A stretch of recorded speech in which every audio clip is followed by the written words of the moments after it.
Welcome to Adamson's ArrayIntelligence education video series. In this episode, we will look at the layout and workflow of Adamson's ArrayIntelligence software and how it connects to a network of Adamson loudspeakers. When opening the software for the first time, you will be prompted to select your network adapter. At this point, no further networking skills are required for operating a standalone system. Once selected, you will be presented with the ArrayIntelligence home screen. The menu bar at the top consists of a home page, blueprint, where you will design your offline system, I/O, control, metering, and status. The top right-hand button allows you to take the system online and offline. Let's have a look at the home page. On the left side of the page, we can choose to browse a file to begin, save an existing file, or clear what we're working on and start a new file. On the right side of the home page, we have our connected device browser.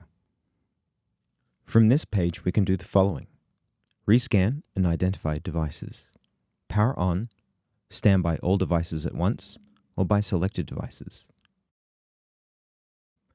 Sort our device list by type or assigned to a file. See the selected devices information, clear user data and firmware update, and lastly, global assign. When starting a new session, it's good practice to clear user data by selecting the speakers you want to clear and clicking the button.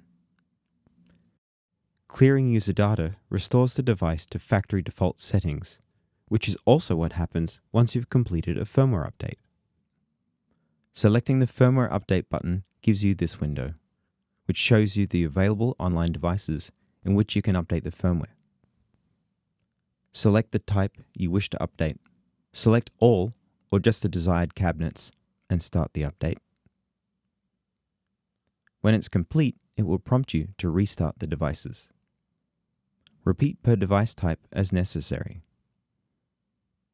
Now that we're up to date, let's load a file and get going. Load file and then open the global assign to confirm our devices have remained assigned.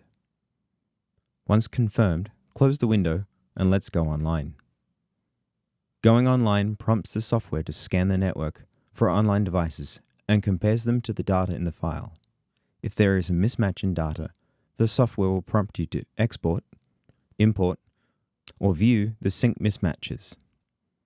In this instance, we can export our file to the devices as our starting point. In our next video, we will take you through the online workflow of ArrayIntelligence.